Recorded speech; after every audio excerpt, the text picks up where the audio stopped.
آخر میں پیادہ ہی رہا۔ بات چاہت اس کے لیے نہیں تھی کوئی اسے بتائے۔ Second last. ایک مدت بعد جب ہم ہوئے روبرو، تمہاری آنکھیں تھیں نم، میری آنکھوں میں تھے آنسو۔ وہ لمحہ مقدس تھا میرے خیال میں، یہ واقعہ پیش اندلس تھا، یہ ملاقات معتبر تھی، تم روبرو تھے، آسمان پہ کئی رنگی کوسے قزح تھے۔ مجھے یقین ہے، ہاں، گمان کے جیسا یقین، تم نے ناروے کے آسمان سے اترتی سبز روشنی میں مجھ کو ڈھونڈا ہوگا، یونان کے سفید قلعوں میں، ہسپانیہ کی بوڑھی عمارتوں میں میرے ساتھ کی خواہش کی ہوگی، قسطنطنیہ کی آزاد فضاؤں میں میرے حصے کی سانسیں بھری ہوں گی۔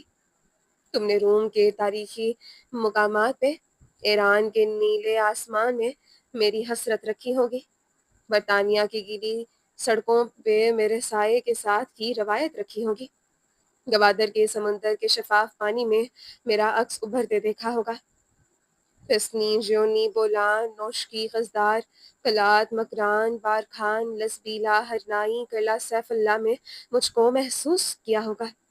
تم نے مصر کے اہراموں کے سائے میں میری چھاؤں کی تمنا کی ہوگی، دلی کے پر رونق بازاروں میں میرا ہاتھ پکڑنا چاہا ہوگا، کیرلا کی وادی میں مجھ سے ملنا چاہا ہوگا، ممبئی کے لوگوں کے تیز لہجے میں میرے نام کی مالا جپی ہوگی، کلکتہ کی رش کے بہاؤں میں راہیں تکی ہوں گی، راجستھان کی بوسیدہ عمارتوں میں بیٹھ کر گریہ زاری کی ہوگی، آگرہ کے تاج محل میں گونجی تمہاری ہنسی ہوگی، تم نے درگاہوں پہ میرے نام کی منت کی ہوگی، کلیسوں میں جانے والوں سے دعا کی گزارش کی ہوگی، تہجد میں میرے لیے دعا خیر مانگی ہوگی، چاشت کی نمازوں کا دورانیہ بڑھایا ہوگا، گرما کی بارش میں مجھ کو محسوس کیا ہوگا، سرما میں میرے لمس کی خواہش رکھی ہوگی، تم نے لاہور کے شاہی درباروں میں میری آرزو کی ہوگی، پنڈی کے پرانے بازاروں میں میری غیر موجودگی صحیح ہوگی۔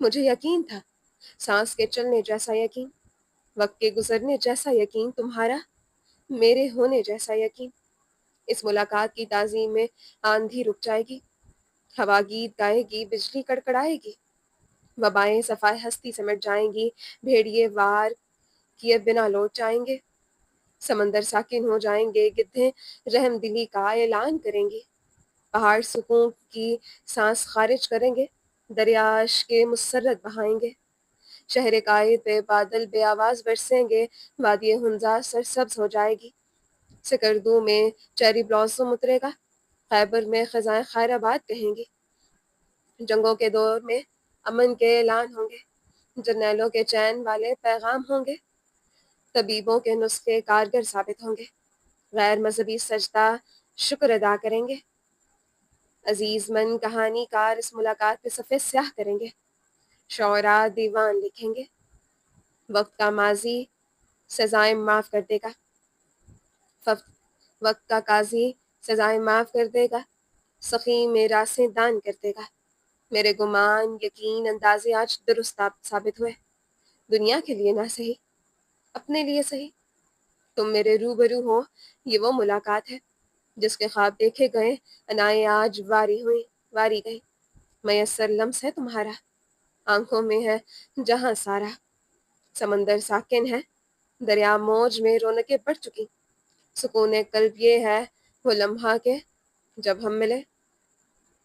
دنیا کے نقشے پہ کئی ممالک، جزیرے، شہر، گاؤں، قصبے اور دیہات ہیں، دنیا کا وہ نقشہ گھماؤ، انگلی کی مدد سے ٹریس کرتے ہوئے اپنے مطلوبہ مقام پہ انگلی رکھو تو وہ مقام اسلام آباد کا ایک پوش علاقہ تھا، جہاں تاحد نگاہ درختوں کی ایک فصیل تھی، چوڑی کشادہ سڑکیں تھیں اور اونچے عالیشان قصر تھے، رات کا سمے تھا، محلوں کے مکین سارے دن کے بنواس کے گھروں کو لوٹ رہے تھے، اور کچھ اس وقت میکسک سے تیار رات کے کسی کلب، فارم ہاؤس یا ریسٹورانٹ میں مزید خوبصورت بنانے جا رہے تھے۔ عمرہ کی اکثر شامیں ایسی ہی ہوا کرتی تھی، انہی اونچے اور چوڑے محلوں میں سے ایک کے پاتوے پہ سیاہ لینڈ کروزر ایک جھٹکے سے آ کر رکی، دروازہ کھولنے پہ کسی کی سفید ہیلز نظر آئیں، پھر گہرے گلابی رنگ کے لباس نے ہلکی جھلک دکھائی، اگر نگاہیں اٹھا کر دیکھو تو وہ اونچے سراپے کی مالک تھی، آنکھوں پہ سفید گلاسز لگائے، ناخنوں پہ سفید ہی نیل پالش، اور کندھے پہ سفید بیگ کی اسٹرپ نظر آ رہی تھی۔ چلتے ہوئے اس نے انگلی کی نوک سے گلاسز اوپر کیے، نیلی آنکھوں پہ ہلکا شیڈ تھا، ہونٹوں پہ گلابی لپسٹک۔ ناجبین مختار کسی محفل میں شریک ہونے کے لیے بالکل تیار نظر آتی تھی۔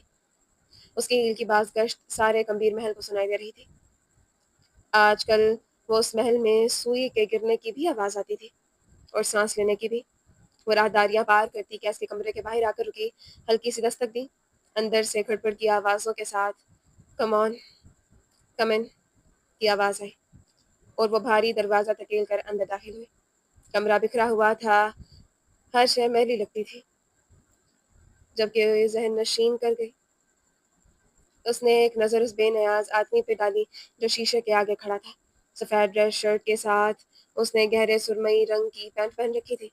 ہم رنگ کوٹ بیڈ پہ دھرا تھا۔ میں کافی دیر سے تمہارا انتظار کر رہا تھا، تم نے دیر کر دی۔ وہ شیشے میں اپنے عکس کو دیکھتے ہوئے بولا۔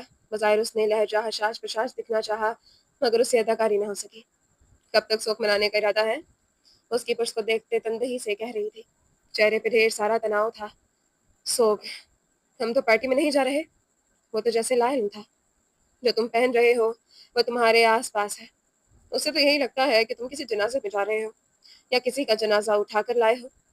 اس کے لہجے میں ہوش سختی تھی۔ کیا سنگھار میز کے قریب سامنے اسٹول پہ بیٹھ گیا، پھر غور سے اسے تکا۔ کتنے دن ہو گئے مہدی کو واپسی کا؟ وہ پورے سوشل میڈیا پہ چھایا ہوا ہے، لوگ تمہاری پچھلی ویڈیوز اٹھا اٹھا کر میمز بنا رہے ہیں، تمہیں ٹرول کر رہے ہیں۔ کیس ان کی حالت دیکھو، تم مذاق بن کر رہ گئے ہو، کاروبار مذاق بن گیا ہے، تمہیں کسی شے کی پرواہ ہے؟ نہ ہوتی تو یہ سوٹ کیوں پہنتا؟ میرے باپ کی شادی تھوڑی ہے۔ وہ اٹھا اور برش ہاتھ میں لے کر بالوں میں پھیرنے لگا۔ میں اپنے سرکل میں میل جول بڑھا رہا ہوں، یہ اچھا سائن نہیں ہے۔ یہ پہن کر جاؤ گے؟ یہ؟ اس نے کیس کو کا کوٹ اٹھا کر زمین میں پھینکا۔ 2 سال پرانا ڈیزائن ہے یہ، اور جہاں تم جا رہے ہو وہاں ملک کے بہترین ڈیزائنرز آ رہے ہیں، سب ہنسیں گے تم پہ۔ اس کا رنگ دیکھو، تم اس رنگ میں دب کر رہ جاؤ گے، حالانکہ یہ وہ وقت ہے جب تمہیں چمکنا ہے۔ وہ آ گئی، اس کا بازو ہوا میں اٹھایا۔ یہ کفلنگس، یہ سرکل شیپ ہے، یہ پچھلے 3 ماہ سے آؤٹ آف فیشن ہے۔ تمہارے پاس دنیا کی بہترین کلیکشنز ہیں، اور تم خود کو اس طرح موضوع محفل بنا رہے ہو، صرف ایک لڑکی کیس، صرف ایک لڑکی کے لیے۔ رنج، قلق، تیش کیا نہیں تھا اس کے لہجے میں۔ کیس نے اس کی طرف دیکھے بغیر خود پہ پرفیوم کا چھڑکاؤ کیا۔ چہرے سے صاف ظاہر تھا وہ ڈسٹرب ہوا تھا۔ کاروبار اور ساہ کو خراب کرتے ہوئے تم کس طرح ایک محبت کے پیچھے بھاگ سکتے ہو کہ تم نہیں ہو؟ اس انسان کو واپس لاؤ جو تمہارا اصل ہے۔ وہ دھیرے سے اس کی طرف مڑا۔ سجی سوری وہ عورت آنکھوں میں سختی لیے اسے دیکھ رہی تھی۔ کیس کی آنکھوں میں بے نیازی تھی۔ ایک لڑکی ہوتی تو جانے دیتا۔ پرفیوم کی بوتل واپس رکھی۔ وہ زینیا حاکم ہے، میری آدھی دنیا، اور تمہاری باقی آدھی دنیا تمہارا کاروبار ہے، اس کو بھول گئے ہو؟ وقت لگتا ہے، مجھ میں بھی احساسات ہیں، دل کے روگ دیکھوں یا دنیا کے جمیلے، دونوں ایک ساتھ۔ حکمیہ لہجہ، کیسا پڑا؟ بندہ بہادر نہ ہو، دنیا تو اس سے جانے کیا کیا امیدیں رکھ لیتی ہے۔ سر کو نفی میں سر ہلاتے وہ بیڈ کی طرف آیا، جو کر اپنا کوٹ اٹھایا، اسے جھاڑا۔ یہ کوٹ، کفلنگس، جوتے سب وہی تھے جو کسی وقت میں زینیا حاکم کی پسند سے آئے تھے۔ ابھی تو محض آؤٹ آف فیشن ہوئے تھے، وہ ردی بن جاتے، کیس تب بھی ان سے محبت رکھتا ہے۔ مجھے وقت چاہیے، زندگی بھاگی نہیں جا رہی۔ ماجبین کے سامنے رکا، قد میں اس سے لمبا، جذبوں کی صداقت میں اس سے زیادہ صادق۔ دوبارہ میری ان چیزوں کا ہاتھ مت لگانا جو زینیا سے جڑی ہیں، میں بہت برا مناتا ہوں۔ ماجبین اسے بہنچی ہوئی بھووں کے ساتھ دیکھتے رہے۔ میں کوئی عام صورت نہیں ہوں، تم مجھے اس طرح ٹریٹ نہیں کر سکتے۔ دھمکی دے رہی ہو؟ سینے پہ بازو باندھ کر نہایت تحمل سے پوچھا۔ اگر نہیں تو اچھی بات ہے، اور اگر ہاں؟ وہ مزید 2 قدم آگے آئے، ایک ہاتھ اس کے سینے پہ رکھا۔ تو مجھے فرق نہیں پڑتا، تم برباد کرو گی تو میں دوبارہ آباد ہو سکتا ہوں۔ انہیں ڈراؤ جو تم سے ڈرتے ہیں، مجھ پہ الفاظ اور انرجی ضائع ہوگی۔ ماجبین کی بچی ہوئی بھویں آزاد ہوئی، چہرے کا تناؤ کم ہوا۔ اس نے کیس کے بازو پہ نرمی سے اپنا ہاتھ رکھا۔ مجھے تمہاری اور اس کاروبار کی فکر ہے، تمہیں تمہاری فکر ہے۔ ایک آدمی جسے ٹرول کیا جا رہا ہے، تم اس کے ساتھ کیسی لوگو گی؟ ایک آدمی جو ایک فیشن انتھوسیاسٹ کے ہے ساتھ ہے، وہ خود آؤٹ آف فیشن ہے، وہ تمہارے ساتھ کیسا لگے گا؟ یہ میری فکر کیسے ہوئی؟ معجبین کی رنگت پھیکی پڑی. کیس کا یقین گہرا زینیہ ہوتی تو یوں نہ کرتی. اس انڈسٹری میں فیشن مجھے نہیں، میں فیشن کو بناتا ہوں. ڈیزائنر کی گردن غرور نہیں، خود شناسائی سے کڑی ہوئی تھی. مجھے لوگ پہچان لیں گے، اس سرمئی میں بھی، سیاہ اور سفید میں بھی. اسے دھیرے سے اپنی کونی آزاد کروائی. ان چیزوں سے دور رہو جن پہ محض اس کا اختیار ہے. اب کی بار اس کا اشارہ اپنے وجود کی طرف تھا. انداز سخت اور بے لچک تھا. معجبی نے مٹھی پہن لی. چند لمحے پہلے وہ بہت تازہ دم تھی، اب اس کے چہرے پہ مردنی صاف تھی. اس آدمی نے کئی سال اسے نہیں دیکھا تھا، اگلے کئی سال بھی نہیں دیکھنے والا تھا. مگر وہ اپنی طرف سے کوشش کر کے دیکھ لینا چاہتی تھی، اور وہ کر رہی تھی. مگر وہ تو ایک لمحے میں ہر کوشش صفر کر دیتا تھا. کچھ دیر بعد گاڑی کی طرف جاتے ہوئے وہ دونوں بے حد نارمل تھے، یوں جیسے ان کے درمیان کچھ ہوا ہی نہ ہو. مفاد پرستی کا ساتھ ایسا ہی ہوتا ہے. کندھے پہ سفری بستہ ڈالے ہوئے وہ ایک گھر کی بل بجا رہا تھا. گارڈ نے چند پل بے یقینی سے اسے دیکھا، ایسے جیسے اس کی موجودگی پہ یقین آیا ہو. یہ آدمی مر چکا تھا، یہ زندہ کیسے ہو سکتا ہے؟ دروازہ تم کھولو گے یا تمہارا رب؟ گارڈ نے جھرجھری لی، پھر آگے بڑھ کر اس کے بازو سے پکڑ کر اسے ایک طرف کیا.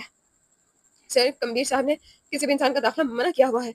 تو اپنی آواز میں ذرا سے روک پیدا کرتے ہوئے بولا. مہدی نے مڑ کر اسے دیکھا، چند پل سپاٹ نظروں سے دیکھتا رہا، پھر اسے بازو سے پیچھے کیا. سر، میں نے کہا ہے نا، کبیر صاحب نے سب انسانوں کا داخلہ ممنوع کر رکھا ہے. اب کہ وہ ذرا درستی سے بولا. مہدی مڑا اور جمے ہوئے ہاتھ کا مکہ اس کے منہ پہ دے مارا. اس نے سیدھے ہونے کی کوشش کی اور اسی پل مہدی نے گھٹنے اس کے پیٹ پہ ضرب دی. ایک کونی اس کی پیٹھ پہ دے ماری. ایسا کرتے ہوئے اس کا چہرہ سپاٹ اور تاثرات سر تھے. کبیر صاحب سے کہنا انسان مر گیا، جانور آیا ہے، اور جانور بے قابو ہوتے ہیں. اس کے سر پہ اپنا سر مار کر اسے گرا دیا، اور اس کی گراہوں کی پرواہ کیے بغیر جھک کر اس کی جیب سے چابی نکالی اور دروازہ کھول کر اندر داخل ہوا. بغیر آس پاس دیکھے وہ آگے بڑھتا جا رہا تھا. جب اس کے نگاہ پورچ میں کھڑی ایک گاڑی پہ پڑی، چھوٹی سفید گاڑی جو اس نے کسی وقت میں اپنی بیوی کے لیے خریدی تھی. وہ نئی نکور گاڑی جسے کیس نے واپس کرنے کو کہا تھا اور مہدی اسے واپس نہیں کر سکا تھا، اسے کرنی ہی نہیں تھی. وہ نظریں چراتا گھر کے اندر داخل ہوا. راہداریاں، کچن، لاؤنج، ہر جگہ ویران تھی، خالی تھی. اس خاندان کو یقیناً کسی کی نظر لگی تھی. وہ دوسری منزل کی طرف آیا جہاں کسی بچے کے رونے کی آواز آ رہی تھی. مہدی کے دل کو کچھ ہوا تھا. وہ تیز تیز قدم لیتے ہوئے اس آواز کا تعاقب کرنے لگا. 3 سے 4 کمروں کے دروازے کھول کر دیکھنے کے بعد ایک کمرے کا دروازہ کھول کر وہ اندر داخل ہوا تو اس کا مطلوبہ منظر نظر آیا. میرا سرور کمبیر بیڈ پہ چپ چاپ بیٹھی تھی، اور بیڈ کے کونے میں روتا بلکتا بچہ مہدی وہیں چوکھٹ پہ کھڑا رہ گیا. کئی لمحے، کئی منٹ بچے کے رونے کی آواز تیز ترین ہو گئی، مگر جو حالت اس کی بہن کی تھی وہ آگے بڑھ ہی نہ سکا. میرا. بہت دیر بعد اس نے بے حد دھیرے سے پکارا. بکھری حالت، کئی دنوں کے میلے کچیلے کپڑوں والی عورت نے گردن پھیری. میرا. اس نے ایک بار پھر پکارا. میرا ساکت سے تک رہی تھی. کیس اسے بتا چکا تھا مہدی زندہ ہے، لیکن اس وقت اسے اپنے سامنے کھڑے ہوئے دیکھ تو بس اسے دیکھتی رہی. اس نے مہدی کو کئی دفعہ پشت ڈالا تھا، کیونکہ اسے مہدی سے زیادہ کیسے توقعات تھی. وہ مضبوط مرد تھا، مہدی اسے کمزور لگا کرتا تھا. لیکن آج جب وہ سامنے کھڑا تھا، اسے آدمی اس دنیا کا سب سے مضبوط سہارا لگا.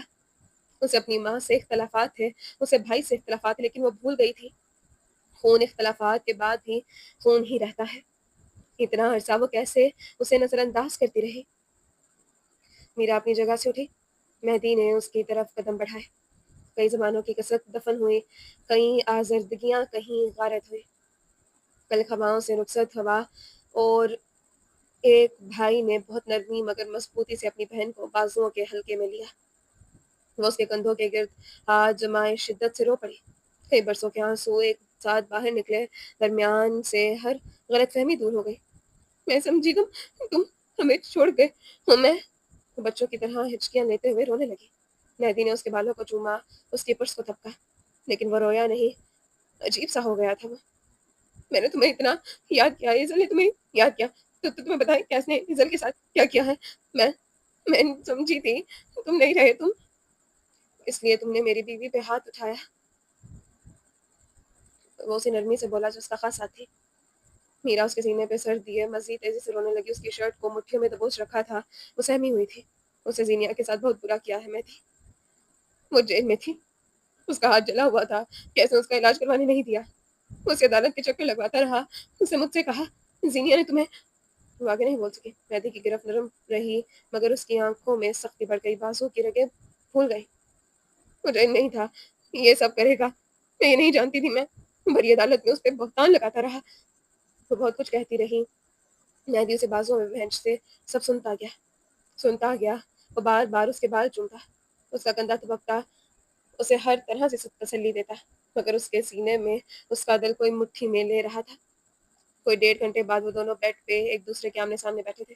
مہدی کی گود میں ایک چھوٹا سا بچہ تھا، پاس ایک ملازمہ کھڑی تھی جو میرا کے لیے کھانا لے کر آئی تھی۔ مہدی نے اسے ایک ہاتھ کے اشارے سے باہر جانے کو کہا۔ اس کا نام کیا ہے؟ وہ بچے کے ننھے ہاتھوں کو اپنے مضبوط ہاتھوں میں بھرتے ہوئے پوچھ رہا تھا۔ بچے کی آنکھیں سرخ تھیں، بالکل اپنی ماں کی طرح۔ نقوش کافی حد تک اپنے باپ سے ملتے تھے اور اس کی صحت بھی اچھی نہیں تھی۔ ایزل کی پیدائش یاد تھی، یہ بچہ ویسا نہیں تھا۔ میران ملک، اس نے اپنے بیٹے کو دیکھتے ہوئے محبت سے کہا۔ ایزل اس کو دیکھ کے بہت خوش ہوتی۔ اس کی آنکھوں کے کنارے گیلے ہو گئے۔ مہدی نے اس کے دونوں ہاتھ چومے، پھر رخسار اور پھر ماتھا۔ الگ طرح کا پیار آ رہا تھا اس بچے پہ۔ وہ اسے دیکھ کر مسکرا رہا تھا۔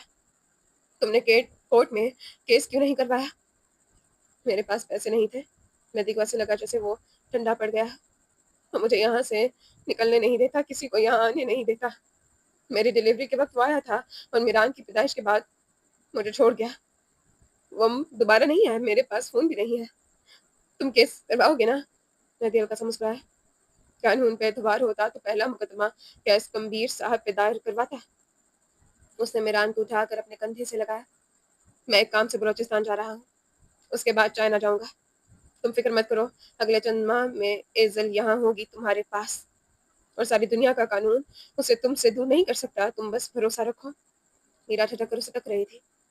جسے اس نے کھویا تھا وہ مہدی کمبیر ہی تھا کہ جس کی واپسی ہوئی تھی۔ یہ کون تھا؟ مہدی، تم قانون اندھا ہوتا ہے، اب مجھے بھی وہی سمجھو۔ مہدی، تم ٹھیک ہو؟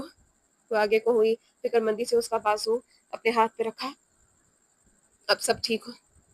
بس ٹھیک ہوں میں، اس نے میرا کی طرف دیکھ کر کہا، اور وہ اسے دیکھ ہی نہیں سکی۔ ہوں، یہ وہ نہیں تھا۔ دنیا نے اسے دنیا دار بنا دیا تھا۔ یہ کیسا غضب ہو گیا تھا۔ میں بہت جلد واپس آؤں گا۔ واپسی پہ مجھے تم درست حالت میں چاہیے ہو۔ یہ تمہارا گھر ہے، تم مالکن ہو۔ فارم میں آؤ میرا، یہ تمہارا وقت ہے۔ کوئی کیس کیوں تمہیں نکالے گا؟ تم خود باہر جاؤ گی۔ کیسے دور رہنا مہدی، اس کے سامنے مت جانا تم۔ خدا ہے وہ، ساہگیر سانس نکالنے والا ہے، وہ بخت لکھنے والا ہے۔ کون ہے وہ؟ سختی سے استفسار کیا۔ انسان، صرف ایک انسان، اور مہدی کو لوگ ڈراتے نہیں، فیسینیٹ کرتے ہیں۔ اسے بچے کو میرا کی گود میں ڈالا اور اٹھ کھڑا ہوا۔ فکر مت کرو، میرے اندر بھی وہی شاطر خون ہے جو اس کے اندر ہے۔ اب سے اسے کمبیر ہونے کا ثبوت دوں گا۔ چند پل بعد وہ اس گاڑی کا دروازہ کھول کر اندر بیٹھ رہا تھا۔ یہ ایک دم جذبات کا ریلا بہہ گیا، اور مہدی کے چہرے پہ اس کی واپسی کے بعد پہلی بار تاثرات آئے تھے۔ وہ ایک بار اسی طرح اس کے ساتھ ہی تو بیٹھی تھی۔ اس کی خوشبو اور موجودگی کہاں بھلائی جا سکتی تھی؟ سبز آنکھوں والا مرد کرب زدہ سا مسکرایا۔ اس نے اپنے بیگ کے اگلے خانے میں ہاتھ مارا تو ہاتھ جن چیزوں سے مس ہوا وہ ڈھیر ساری جویلری تھی۔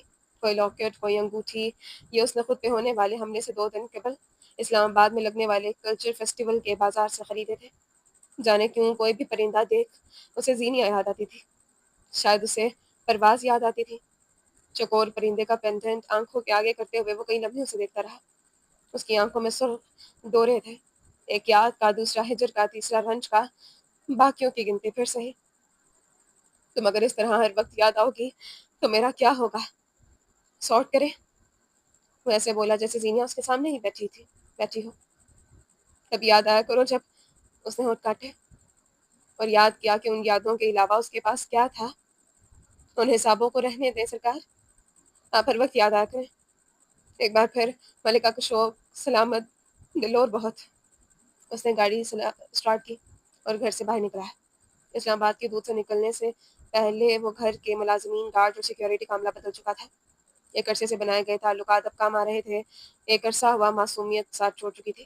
واپسی کا اصرار اس نے بھی نہیں کیا۔ فیکٹری میں مشینوں کی گھر گھر کانوں میں بے سرے راگ بے سر راہ کی طرح چپ رہی تھی۔ وہ پینٹوں کی سلائی کا کام کرتی تھی۔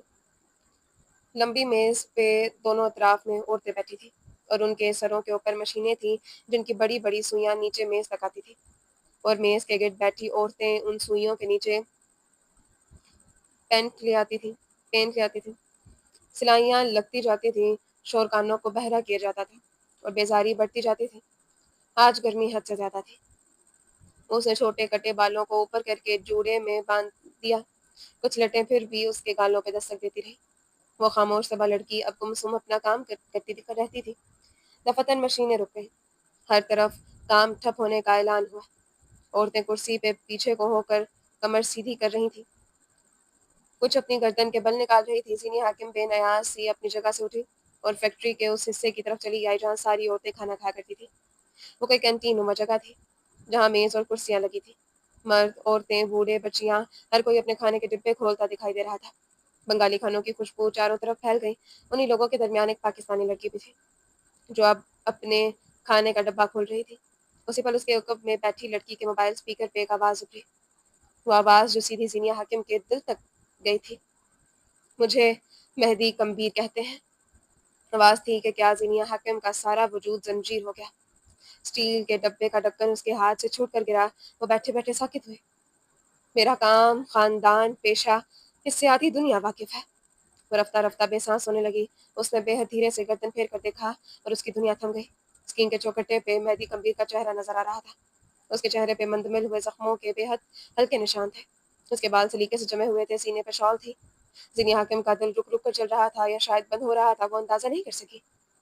لوگ کہتے ہیں میری بیوی نے مجھے پریشان کیا، جھوٹ، ردی۔ جو واحد چیز مجھے میری بیوی نے دی ہے وہ سکون ہے۔ سنہری آنکھوں والی لڑکی سبز آنکھوں والے مرد کی آنکھیں تک رہی تھی۔ وہاں ڈھیر ساری آزردگی مدفن تھی۔ کل کو حزن کے سائے تھے مگر وہ زندہ تھا۔ وہ بس گردن پھیرے ٹکر ٹکر اس کا چہرہ تک رہی تھی۔ میں آدھی دنیا پہ حتق عزت کا دعویٰ کروں گا۔ اس کی آنکھیں، وہ بس ایک نقطے پہ ساکت ہوئی۔ وہ سانس لیے بغیر اسے دیکھ رہی تھی جس کے بغیر 8 ماہ گزار دیے گئے، اور کیسے گزرے تھے یہ بس وہی جانتی تھی۔ وہ زندہ تھا، بس یہی، اسے بس یہی چاہیے تھا۔ بہت ہو گیا نا کہ آپ کسی کے گھر کی عورت پہ بات کریں اور کوئی آپ کو کچھ نہ کہے۔ اب ایسا نہیں ہوگا۔ میری بیوی پہ الزام تراشی کے جواب دینے ہوں گے۔ کھانے کی خوشبو چمچ کانتے وقت لوگ، بھوک، گرمی، کب کیا کون سی چیز اسے چاہیے تھی، کیا دور کرنا تھا، زینیہ کو کچھ سمجھ یاد نہیں تھا۔ وہ بس گردن پھیرے موبائل پہ نظر آتے ہوئے اس چہرے کو دیکھ رہی تھی۔ زینیہ حاکم، اگر تم مجھے سن رہی ہو تو یاد رکھنا میں تمہارے لیے آؤں گا، میں تمہارے لیے ریزرو رہوں گا۔ منظر دھندلا پڑا تھا۔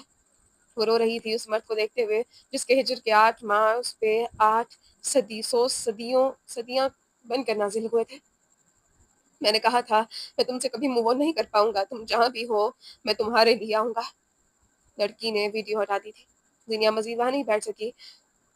اس نے دبوچ کر اپنا پرس اٹھایا اور تیز تیز قدم لیتی وہاں سے نکل آئی۔ اس کے قدم بغیر کسی منزل کا تعین کیے بس بھاگ رہے تھے۔ اس کی آنکھیں بھل بھل بہہ رہی تھیں۔ وہ فیکٹری سے باہر نکل آئی۔ وہاں اکا دکا لوگ تھے۔ کوئی اسے نہیں دیکھ رہا تھا سوائے اس عورت کے جس کی وہ قرض دار تھی۔ نیما راشتی آج اچھے موڈ میں تھی۔ اس کے ہاتھ میں سبزیوں کے تھیلے تھے اور تازہ مچھلی بھی۔ وہ شاید زینیہ کو لینے آئی تھی مگر اسے اس طرح نیما کو اپنے بدترین خدشات سچ ہوتے دکھائی دیے۔ وہ جان گئی تھی، بخدا وہ جان گئی تھی۔ وہ مرے مرے قدم لیتی زینیہ کے قریب آئی۔ سفید لباس والی لڑکی نے اسے دیکھا۔ اس کی آنکھیں نم تھی، چہرہ گیلا۔ وہ اس کی آنکھوں پہ بہت کچھ تھا، سارے جہاں کی چمک۔ میں نے کہا تھا وہ زندہ ہے، میں کہتی رہی، کسی نے میرا یقین نہیں کیا۔ ہچکیوں کے درمیان وہ بمشکل بول پا رہی تھی۔ میں نے اسے دیکھا، وہ میری بات کر رہا تھا، وہ مجھے نہیں بھولا، اس نے واقعی مجھ سے موو نہیں کیا۔ او خدایا، وہ زندہ ہے۔ اس کے دل کو اب تک جیسے یقین نہ رہا۔ میں پاکستان واپس جا رہی ہوں۔ وہ آ گیا ہے، مجھے جانا ہوگا، میں جاؤں گی، مہدی واپس آ گیا ہے۔ او خدایا، اس نے میرا نام لیا، اس نے کہا کیس جھوٹا ہے، اس نے مجھے ہر الزام سے بری ضمع کیا۔ پر جس بات سے اس کا لہجہ کپ کپا رہا تھا، نیما نے اس کے کندھے پہ ہاتھ رکھا۔ اس لمس میں سختی سی تھی۔ تم ابھی آدھا سچ جانتی ہو، فیصلہ کرنے میں کوئی جلدی مت کرو۔ کیسا آدھا سچ؟ وہ آ گیا ہے، اب سب ٹھیک ہے۔ اب میں کوئی قاتلہ نہیں ہوں، میں کوئی مجرم نہیں ہوں۔ آپ نے اسے دیکھا ہے؟ اسے دیکھے وہ بالکل ٹھیک تھا۔ وہ اسے نیما کا بازو جھٹکا۔ میں واپس جا رہی ہوں اور یہ اٹل ہے۔ مکمل سچ جان لو، پھر اگر چاہو تو چلی جانا۔ اس کے لہجے میں کوئی تبدیلی نہیں ہے۔ زینیا ٹھہر کر اسے دیکھنے لگی۔ پلیز کچھ ایسا مت کہیے گا جو مجھے ہرٹ کرے، میں ہرٹ نہیں ہونا چاہتی۔ یہ التجا تھی۔ نیما کو اس پہ بے تحاشا ترس آیا۔ آج تمہارا ہاف ڈے تھا نا؟ اس کی پچھلی بات کے جواب میں بات بدل گئی۔ گھر چلتے ہیں، آج میں نے فش کری کی ایک نئی ترکیب دیکھی ہے، تم چاول بنا لو گی؟ زینیا نے خاموشی سے اس بات میں سر ہلا دیا۔ سارا جوش ٹھنڈا پڑ گیا، خوشی ماند ہو گئی۔ آج واپس جاتے ہوئے اس نے کوئی بل بورڈ نہیں دیکھا، کسی ٹھیلے والے کی آواز پہ غور نہیں کیا۔ آج وہ ہر شے سے بے نیاز تھی۔ مہدی سرور کمبیر زندہ تھا اور زینیا حاکم نواب نے خود کو دوبارہ زندہ ہوتے محسوس کیا۔ گاؤں کی ایک اچھی پگن ندیاں اسے آج بھی از پر تھی۔ خوف و ہراس کا وہ عالم آج بھی اس کی آنکھوں کے آگے کسی فلم کی طرح چلتا تھا۔ وہ رات جب اس نے اپنی ماں اور باپ کو کھویا، اس رات کو، ان مقتولین کو، قاتلوں کے ٹولے اور یہ راستے، اسے سب یاد تھے۔ وہ بس کہتا نہیں تھا، اور کہانی کے باقی کرداروں کو یہ خوش فہمی تھی کہ اسے کچھ ہوتا نہیں۔ وہ کتنے ہی منٹ اپنی جگہ پہ جامد ہوئے کھڑا رہا۔ اس وقت ہر طرف خاموشی تھی۔ دھند سے اٹے ہوئے راستے اور گاؤں کی خاموشی مقدس تھی، مگر ایک عرصہ ہوا مہدی کمبیر پہ یہ چیزیں اثر انداز ہونا چھوڑ چکی تھی۔ وہ اسی چھوٹی گاڑی میں سوار تھا جو کسی دور میں اس نے زینیا کے لیے خریدی تھی۔ اس میں آج بھی اس کے وجود کی خوشبو آتی تھی۔ گاڑی سڑک پہ چھوڑ وہ باہر نکل آیا۔ اس کی آنکھوں میں کوئی زخمی سا تاثر تھا۔ وہ سڑک کو تک رہا تھا، یادیں عذاب بن کر نازل ہو رہی تھی۔ حاتم نواب اس کے باپ کو مار رہے تھے، پھر اس کے تایا کو، پھر چیخیں اٹھی، پھر کرب، اور پھر ان کی زندگی بدل کر رہ گئی۔ مناظر بچپن کی دیکھی کسی فلم کی مانند ٹوٹے بکھرے تھے۔ اس نے کندھے پہ پڑی شال درست کی، کپاہٹ ایک دم دل تک اتر آئی۔ وہ اپنی وجہ سے کبھی یہاں نہ آتا، اس نے تو لوگوں کو معاف کر دیا تھا، مگر اس سیاہ رات کے سناٹے میں اٹس آل اباؤٹ ہر، اس نے خود کو بتایا اور قدم اس حویلی کی طرف اٹھائے جو نوابوں کی تھی۔ راستے، پگڑ ندیاں، سردی، یادیں، ہر شے برداشت کرتے ہوئے وہ عالی شان حویلی کے باہر کھڑا تھا۔ مٹیالے رنگ کی وہ حویلی آج بھی اسی شان سے کھڑی تھی۔ مہدی کے ذہن کے دروازے پہ ایک بھولا بھٹکا منظر دستک دے گیا، اور یہی دستک اسے ماضی میں لے گئی۔ وہ دونوں کمبیر ہاتھوں میں رائفل اور پسٹل لیے اس حویلی کے سامنے سے گزر رہے تھے۔ کیسے سے پسٹل کے گلاک کے متعلق کچھ بتا رہا تھا۔ مہدی بمشکل رائفل کا وزن اٹھا رہا تھا۔ آگے پیچھے گارڈ سے جب کم عمر سبز آنکھوں والا بچہ مبہوت سا ایک جگہ ٹھہر گیا۔ یہ کس کا گھر ہے عبداللہ؟ وہ جو ولایت سے آئے اپنے چھوٹے کزن کا ہاتھ پکڑ کر چل رہا تھا، اسے رکنا پڑا۔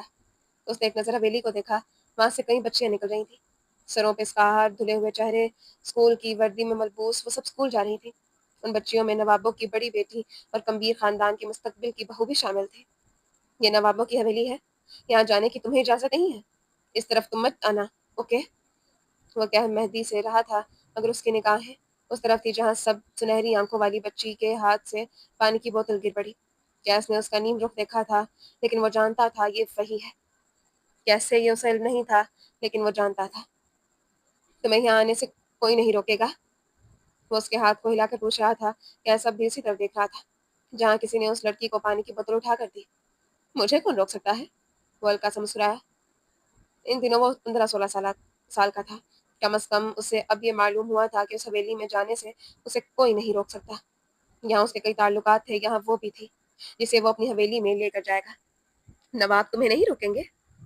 اس نے بوتل تھام لی، پھر چلتے چلتے بوتل دوبارہ گرا دی، اور اسے پہلے کوئی اٹھا کر دیتا اس نے جھک کر بوتل خود اٹھائی۔ عبداللہ زمان زیر لب مسکرایا تھا۔ اسے اچھا لگا تھا لڑکی کا نیم رخ، اسکارف سے نکلتے اس کے لمبے بال، اور اس کا جھک کر بوتل خود اٹھانا۔ وہ اندازہ نہیں کر سکا، ہاں بس اس کی موجودگی اچھی لگی تھی۔ مجھے روک کر نوابوں نے اپنے بچے یتیم کروانے ہیں؟ وہ اسی انداز میں بولا جو اس کے باپ نے سکھایا تھا۔ مہدی چند لمحے چپ رہا۔ لڑکی گلی کا موڑ مڑ گئی، تب وہ بھی آگے بڑھ گیا۔ اس طرف اس کا آنا بہت کم ہوتا تھا، اور جب ہوتا تھا تب بھی اس نے کبھی زینیا کو گھر کے باہر نہیں دیکھا تھا۔ وہ اس کا چہرہ نہیں پہچانتا تھا، لیکن جن لڑکیوں کو اس نے باہر دیکھا تھا ان کے بال ویسے نہیں تھے جیسے اس کی فرمائش تھی۔ وہ 16 سال کا تھا، لیکن پھر بھی اسے اچھا لگتا تھا اس کا بلا ضرورت باہر نہ نکلنا۔ آج کل اسے دیکھنے کی خواہش بھی ہونے لگی تھی، لیکن یہ کہاں ممکن تھا۔ ایک دن میں وہاں جاؤں گا اور مجھے کوئی نہیں روکے گا، چلتے چلتے مہدی نے اسے یہ کہا تھا۔ کیا اس نے کان نہیں دھرے؟ وہ جانتا تھا یہ ناممکن ہے، مگر اس روز وہ یہ نہیں جانتا تھا قسمت کسی عبداللہ زمان کے تابع نہیں ہے۔ اسے دیکھتے ہی گارڈ نے بندوقیں سیدھی کرنی، یکدم بتیاں ساری کی ساری روشن ہوئی تھی۔ محل میں جیسے سور پھونک دیا گیا۔ چند پل بعد حویلی کی روش سے 6 سے 7 مرد چل کر آتے دکھائی دیے۔ عالم نواب، ظفر حاکم، زیغم، ظفر کے 2 داماد اور ان کے عقب میں بشر حاکم تھا۔ اس کے چہرے پہ ڈھیر ساری سنجیدگی تھی، باقیوں کے برعکس وہ پرسکون تھا، جبکہ باقی سب جلال کے پہرے کے ساتھ باہر آئے تھے۔ اس کی یہ جرت یہ ہے یہاں آیا ہے، ہماری بچی کو ورغلانے کے بعد بھی اس میں اتنی جرت باقی ہے۔ فائر کھولو، یہاں سے واپس اس کی لاش جائے گی۔ ٹھہر جاؤ، بشر حاکم نواب کی روبدار آواز پہ باقی سب ٹھہرے۔ وہ چھوٹے چھوٹے قدم لیتا ہوا آگے آیا، دروازے کے پار کندھے پہ بستہ ڈالے، سفید لباس والا سادہ مرد۔ یہ تھا اس کی بہن کا انتخاب۔ کیا تھا اس میں؟ بس ہم پلہ خاندان یا پھر کچھ اور بھی؟ میں یہاں بات کرنے آیا ہوں، میں صرف اور صرف اپنی بیوی کے متعلق پوچھنے آیا ہوں۔ کوئی دشمنی نہیں، کوئی وار نہیں، کم از کم میری طرف سے نہیں۔ میرے ہاتھ ہر قسم کے ہتھیار سے خالی ہیں۔ اس وقت یہاں ایک سوالی کی حیثیت سے آیا ہوں۔ مہدی گمبھیر اعلانیہ انداز میں کہہ رہا تھا، اس کا چہرہ اور انداز سنجیدہ تھا۔ فائر کھولو اس پہ، تم نے سنا نہیں؟ ظفر گرائے۔ باقی سب کے چہرے سرخ ہوئے، ہاتھوں کی نسیں پھولنے لگی، وہ بشیر کے اشارے کا انتظار کر رہے تھے۔ یہاں کیا ہوگا اور کیا نہیں، اس کا فیصلہ میں کروں گا چچا۔ بشیر آج واقعی مختلف لگ رہا تھا، اس پہ کئی ذمہ داریاں تھیں، اور شاید وہ انہیں نبھانا بہت اچھے سے جانتا تھا۔ دہلیز پہ آنے والوں پہ حملے نہیں ہوتے، احوال پوچھا جاتا ہے، خدمت کی جاتی ہے۔ سب ٹھہر گئے، وہ آگے آیا۔ ان دونوں کے درمیان اب جالی دار دروازہ تھا۔ تم یہاں کیوں آئے ہو؟ نواب کے لیے دروازے کے پٹوا کیے گئے گارڈز کی بندوقیں کے رخ وہ اس مہدی کے سینے کے جانب تھے۔ وہ انہیں نہیں دیکھ رہا تھا، وہ بشر کی آنکھوں میں آنکھیں ڈالے کھڑا تھا۔ نواب نے اسے واقعی آنے سے نہیں روکا تھا۔ وہ آخری بار تمہارے ساتھ تھی، میں تم سے صرف یہ پوچھنے آیا ہوں، وہ کہا ہے میں اس کا وارث ہوں، اس کی خیریت دریافت کرنا میرا فرض ہے۔ تم اس سوال کا حق نہیں رکھتے، یہاں کر تم برادری کے فیصلے کے خلاف گئے ہو۔ وہ بالکل اسی طرح بولا جس طرح ایک نواب بولتا ہو، ٹھہر کر، رعب سے، سنجیدگی سے۔ بہرحال تم اس وقت ایک سوالی بن کر آئے ہو، دشمن نہیں، اس لیے کوئی تمہیں نقصان نہیں پہنچائے گا۔ چونکہ تم میری بہن کے شوہر ہو، اس لیے تم اندر آ سکتے ہو۔ حویلی کے داماد کے لیے دروازہ کھولا گیا تھا۔ اس گھٹیا کے عورت کے بیٹے کو حویلی میں قدم نہیں رکھنے دیں گے ہم، اور اس کم نسل کو داماد کیسے مان لیں؟ غالب نو صاحب کے چہرے پہ غضب تھا۔ بشر نے مڑ کر پرسکون انداز میں دیکھا۔ مسلمان کی نسل اس کے باپ سے چلتی ہے، اور اس کا باپ کون تھا، اس کی نسل کتنی اعلیٰ تھی، ہم جانتے ہیں۔ جو مرضی ہو جائے، ہم اسے اندر داخل نہیں ہونے دیں گے۔ ٹھیک ہے پھر، آج سے نواب سڑک پہ بیٹھ کر فیصلہ کریں گے۔ اس نے قدم دروازے کی طرف بڑھائے۔ عالم نواب کی گردن پہ کسی نے پیر رکھ دیا تھا۔ چلو ہم باہر چل کر بات کرتے ہیں۔ اس نے مہدی کو اشارہ کیا، مگر حاکم اس کا ہاتھ پکڑ کر روک چکے تھے۔ وہ باپ کا انداز سمجھ چکے تھے۔ نہیں ابا، میں باہر جا سکتا ہوں، کوئی مسئلہ نہیں ہے۔ دادا کی حویلی کی عزت مجھ سے اور میرے رتبے سے زیادہ ہے، بشیر احسان سے بولا، مگر حاکم نے اس کا ہاتھ تھپ تھپایا۔ عالم خاموش رہے۔ یہ اشارہ تھا کہ اب بس، حویلی صحیح ہاتھوں میں تھی، اور چند ہی دن میں صحیح انسان نے صحیح فیصلے کرنے شروع کر دیے تھے۔ غلط انسان کے منہ پہ ضربیں پڑنے لگی تھی۔ کچھ وقت بعد حویلی کی بیٹھک میں مختلف کھانے پینے کی اشیاء میز پہ دھری تھی۔ چند ملازم ہاتھ باندھے ایک طرف کھڑے تھے۔ مہدی گمبھیر ایک صوفے پہ بیٹھا تھا، اور اس کے سامنے بشیر حاکم۔ یہ نکاح کیسے ہوا؟ سوال خلاف توقع تھا۔ مہدی نے چند پل بغور اسے تکا، پھر ساری رودات کہہ ڈالی۔ ویسا سچ جیسا زینیا حاکم نے کہا تھا، کوئی جھوٹ نہیں، کھرا سچ۔ بلاج نے اس پہ ہاتھ اٹھایا تھا، اور اسے طلاق بھی دی تھی۔ ہاں زینیا نے مانگی تھی، لیکن وہ ہر اس عورت کا رد عمل ہوتا جس کا شوہر اسے دھوکہ دے رہا ہوتا۔ وہ اس پہ اپنی حاکمیت جتاتا رہا تھا۔ کچھ وقت بعد وہ دوبارہ آیا تھا تو اس نے زینیا کو دھمکانا شروع کیا تھا۔ وہ سانس لینے کو رکا، بشیر یکسوئی سے سن رہا تھا۔ یہ وہ آدمی نہیں تھا جس سے مہدی دروازے پہ ملا تھا، یہ ایک بھائی تھا جسے اپنی بہن کی فکر تھی۔ اس نے زینیا کو بہت تنگ کیا تھا، اور اس کے بعد جب گیس کی گاڑی سے باراج کا ایکسیڈنٹ، کیا وہ ایک حادثہ تھا؟ بشیر نے تیزی سے اس کی بات کاٹی۔ بالکل، اس نے تائیدی انداز میں سر ہلایا۔ کیس اور زینیا ایک آفس میں کام کرنا اتفاق تھا، وہ اس کی اصلیت سے واقف نہیں تھی۔ یہاں اس کی حویلی آنا بالکل ایک اتفاق تھا۔ وہ اتنی بری نہیں تھی جتنا تم نے سمجھ لیا تھا۔ تم نے اس کے ساتھ کیا کیا کیا ہے؟ اس نے بہت شدت سے خواہش کی تھی کہ وہ بس یہ کہہ دے کہ وہ مری نہیں۔ 7 ماہ کی کوشش، چش و پنش بس ایک لمحے میں ختم ہو جائے۔ میں نے اس کی حفاظت کی کوشش کی تھی۔ بشر کا لہجہ دھیما تھا۔ میں اس کوشش کو انجام دینا چاہتا ہوں، صرف یہ بتاؤ وہ کہاں ہے؟ دنیا کے کس کونے میں اسے کہیں سے بھی واپس لے آؤں گا۔ میں تم لوگوں سے اور کچھ نہیں مانگوں گا، مجھے بس یہ بتا دو وہ کہاں ہے۔ بشر کے گلے میں گلٹی سی ابھر کر معلوم ہوئی۔ اس نے مہدی کو دیکھا، یہ بالات جیسا نہیں تھا جو زینیا کو اکیلا سمجھ کر اس پہ ہاتھ اٹھاتا، یہ تو ہاتھ تھام لیتا تھا۔ یہ عبداللہ بھی نہیں تھا جو لاکھ دفعہ بلانے پہ انکار کرتا تھا، یہ بغیر بلائے آ جاتا تھا۔ فکر مند، غیرت مند، وہ صرف زینیا کا نہیں، قدرت کا انتخاب تھا۔ تم اسے نہیں لا سکتے۔ بیٹھک کا دروازہ کھولتے حاکم اندر آئے۔ وہ مر چکی ہے، اس کا تم سے اب کوئی تعلق نہیں رہا۔ اس کا اور میرا تعلق اس دنیا میں نہیں ٹوٹ سکتا۔ ٹھیک ہے، پھر جاؤ، اسے ڈھونڈو، تعلق بحال کرو، کیونکہ یہاں سے تمہیں کچھ نہیں ملنے والا۔ وہ اپنے سابقہ تلخ انداز میں بولے۔ مہدی کے لب استہزائیہ مسکراہٹ میں ڈھلے۔ کچھ اندازہ تھا مجھے کہ مجھے یہاں سے کچھ نہیں ملنے والا۔ جس باپ نے 24 سال اپنی بیٹی کو کچھ نہیں دیا، وہ مجھے کیا دے سکتا ہے؟ اس بیٹی نے خود کیا دیا ہے؟ وہ درستی سے بولا ہے۔ جو وہ دے سکتی تھی اس نے دیا ہے، عزت، محبت، مان، سب۔ اس نے یہاں اس لیے اپنی طلاق کا ذکر نہیں کیا کیونکہ وہ ڈرتی تھی آپ کی عزت خراب ہوگی۔ وہ اسے مارتا رہا لیکن وہ چپ رہی، اور جب بتایا تب اسے نباہ کرنے کو کہا گیا۔ اس کے الفاظ کاٹ ڈالتے بشر کی گردن جھکی۔ اس کا قصور یہ تھا کہ اس کا باپ غلط تھا۔ آپ کو تربیت کرنی ہی نہیں آئی، پیار نہیں دینا آیا، حوصلہ نہیں دینا آیا، وقت اور سپورٹ نہیں دینا آیا۔ آپ نے اسے گرایا اور وہ کبھی خود کو اٹھا نہیں سکی۔ ہر دوسرے گھر میں یہی ہوتا ہے، یہی روایات ہے، یہی ہوتا ہے۔ وہ فنکار ہے۔ جب بھی فاطمہ زہرا گھر آتی تھی تب نبی کریم اٹھ کھڑے ہوتے تھے۔ جب وہ ان کا رشتہ کر رہے تھے تب انہوں نے اپنی بیٹی سے رضامندی لی تھی۔ یہ ہے روایت، جو اب بنی ہے وہ محض بدعت ہے۔ حاکم چپ ہو گئے، بالکل چپ، ایسے جیسے منہ پہ کسی نے درجہ دے مارا ہو۔ 1400 سال پہلے عورت کو جب عزت ملی تھی تب بنی تھی روایت، جو میرے نبی نے بنائی تھی، وہی رہے گی۔ چلو میں وہ خاموش ہوا۔ آپ سے کوئی امید نہیں رکھوں گا میں، مجھے صرف یہ بتائیں وہ کہاں ہے، بس صرف اتنا۔ تم سوالی بن کر آئے تھے، ہم نے وقت دیا، کھانا دیا، جواب دیا۔ سوالی ضد نہیں کرتے، ان کا انکار مان کر چلے جاتے ہیں۔ تم بھی جاؤ۔ مہدی کمبیر کا دل یکدم خالی ہوا تھا۔ وہ بھاری دل کے ساتھ اٹھ کھڑا ہوا۔ وہ اسے نکال رہے تھے، اس کا رکنا اب نہیں بنتا تھا۔ وہ نواب تھے تو 28 گیر وہ بھی نہیں تھا۔ اس نے ایک نظر بشر کو دیکھا، وہ گود میں دھرے اپنے ہاتھ دیکھ رہا تھا۔ اسے اپنا جواب مل چکا تھا، اسے یہاں سے کچھ حاصل نہیں ہونے والا تھا۔ نوابوں کے گھر سے سوالی خالی ہاتھ جا رہا تھا، مگر نا امید نہیں۔ پینٹ ہاؤس کی ساری بتیاں بجھی ہوئی تھی۔ وقت اس گھر میں بے حد سست رفتار ہو گیا تھا۔ اپنے گھر کی بالکنی میں شیشے کی رلنگ کے ساتھ سر ٹکائے وہ پچھتاؤں میں غرق نظر آ رہا تھا۔ بالکنی میں شیشے کی کئی بوتلیں پڑی تھیں جن سے اٹھتے بدبو کے بھبوکے بتاتے تھے وہ کیوں حرام ہے۔ اس کی نگاہیں کسی منظر میں اٹک رہ گئی تھی۔ یہاں وہ نگاہ پھیرنے کی کوشش کرتا، یہاں آنکھیں زخمی ہونے کا خدشہ لگ جاتا۔ آپ نے وعدہ کیا تھا، آپ میرے ساتھ وعدہ خلافی نہیں کر سکتے۔ درگاہ گاہ میں کھڑے وہ حلق کے بل گرایا۔ اس کے سامنے سرخ صوفے پہ کروفر سے بیٹھے عالم نواب پہ کوئی اثر نہیں ہوا۔ میں اس گھر کا بڑا بیٹا ہوں، یہ میرا حق ہے جو آپ کسی لٹیرے کو تمہارے ہیں۔ اس نے ہاتھ لمبا کرتے ہوئے بشر کی طرف اشارہ کیا۔ ہم نے وعدہ کیا، ہم نے کیا وعدہ کیا تھا؟ بہت دیر بعد وہ اسی تحمل اور شاطرانہ انداز میں بولے جو ان کا خاصا تھا۔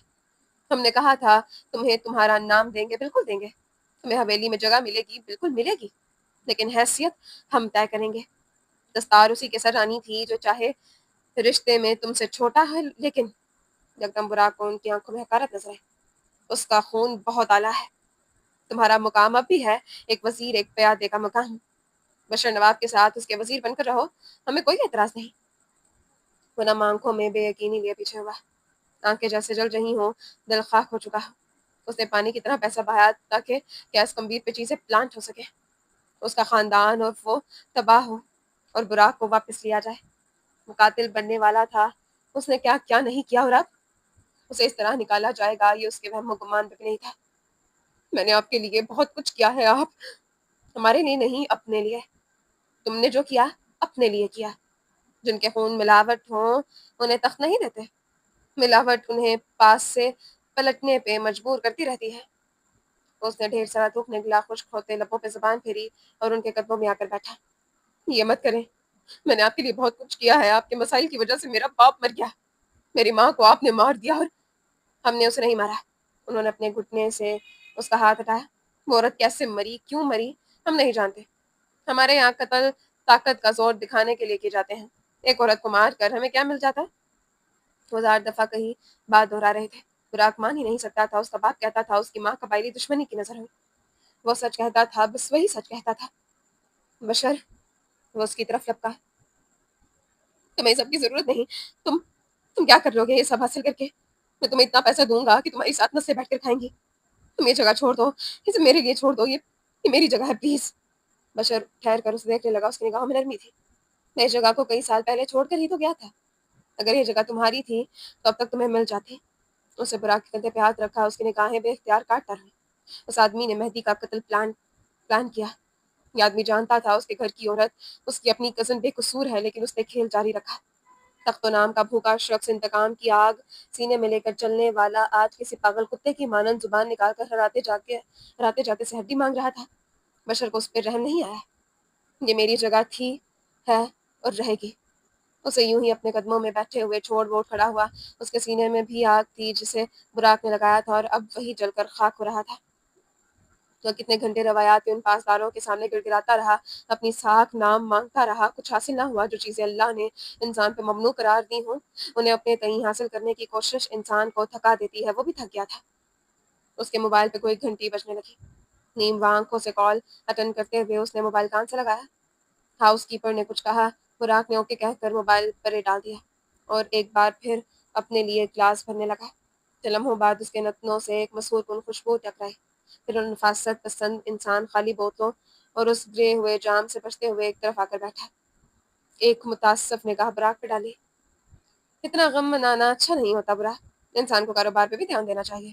ماشاء اللہ، اسے کتنا خیال تھا لوگوں کا۔ مجھے دیکھو، میں بھی تو کیس میں سنبھال رہا ہوں، فیکٹریز دیکھ رہا ہوں، کچھ دن بعد چائنا جا رہا ہوں۔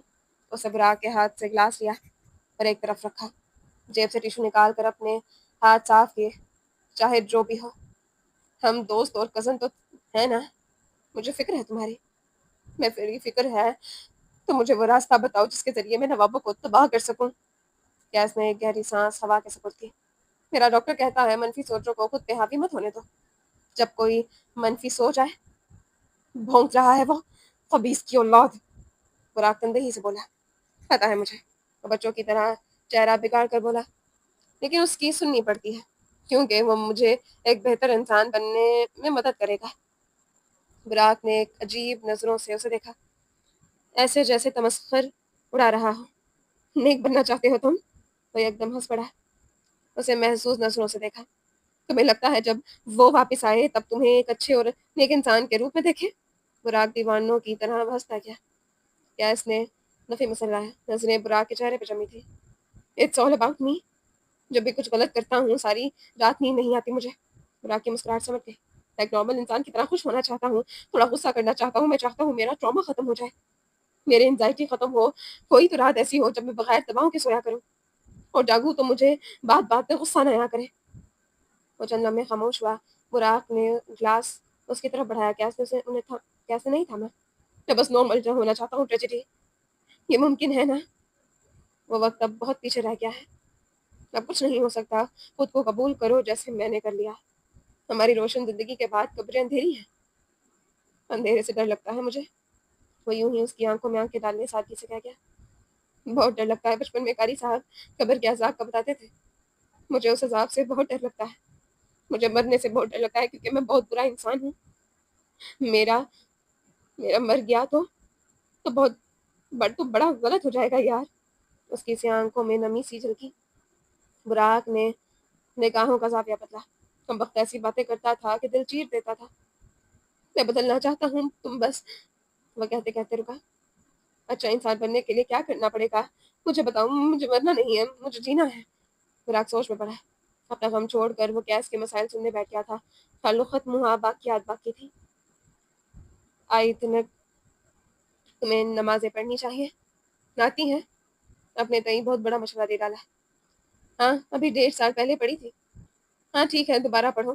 قرآن پڑھنا آتا ہے؟ حفظ ہے مجھے، وہ فخر سے بولا۔ اور کیا کرنا ہوگا؟ اور عورتوں کے قریب بھی مت جانا۔ اس گنت میں کبھی پڑھا ہی نہیں۔ اور بتاؤ۔ اور براق دوبارہ سوچ میں پڑا، پھر ایک دم جھنجھلایا۔ مجھے کیا پتا، جہنم میں جاؤ تم اور تمہارے مسائل۔ اس کے چہرے پہ ناگواری تھی، پھر رک کر کیس کو دیکھنے لگا۔ میری ایک بات غور سے سنو، غور سے دماغ کھول کر۔ چاہے تم سونے کے ورق میں طے ہو کر آ جاؤ، وہ تمہیں نہیں دیکھے گی، اسے بھول جاؤ۔ بس ایک یہی تو کام نہیں ہوتا مجھ سے، عجیب آزردگی سے کہا۔ نہ تم اچھے بن سکتے ہو، خود کو قبول کرو۔ وہ اور بھی بہت کچھ کہہ رہا تھا مگر کیس اٹھ کھڑا ہوا۔ اس نے وہ گلاس نہیں چھوا، اس نے براق کی باتوں پہ کان نہیں دھرا۔ وہ بس جا رہا تھا، اسے یہاں سے جانا تھا۔ نہ وہ برے لوگوں میں رہے گا، نہ بری عادتیں اپنائے گا، اور سب ٹھیک ہو جائے گا۔ زبردست۔ تم یہاں کیوں آئے تھے؟ وہ پاوے پہ کھڑی اپنی گاڑی میں بیٹھ رہا تھا جب براق تیز تیز قدم لیتا اس کے آگے آ کر رکا۔ اس کے چہرے کے تاثرات بےحد مختلف تھے، کیس کی رنگت پھیکی پڑی۔ میں اسے گراتر کیا۔ میں معافی مانگنے آیا تھا۔ آئی ایم سوری، میں ایسا نہیں چاہتا تھا۔ کیا نہیں چاہتے تھے؟ براق نے بغور اس کی آنکھیں اس کا چہرہ دیکھا۔ آئی ایم سوری، اسے دہرایا اور گاڑی کا دروازہ کھول کر اندر بیٹھ گیا۔ براق نے تیش کے مارے اس کی گاڑی پہ لات ماری۔ میں تمہیں کبھی معاف نہیں کروں گا، نفرت کرتا ہوں تم سے میں، تم نے میرے باپ کے قاتل ہو تم۔ گاڑی کے اندر بیٹھے براق کے چہرے اور گردن پہ آیا پسینہ صاف کیا۔ اس کی دائیں ٹانگ بری طرح لرز رہی تھی۔ براق حنیف کے گھر سے جاتے ہوئے اس کا چہرہ تاریک تھا۔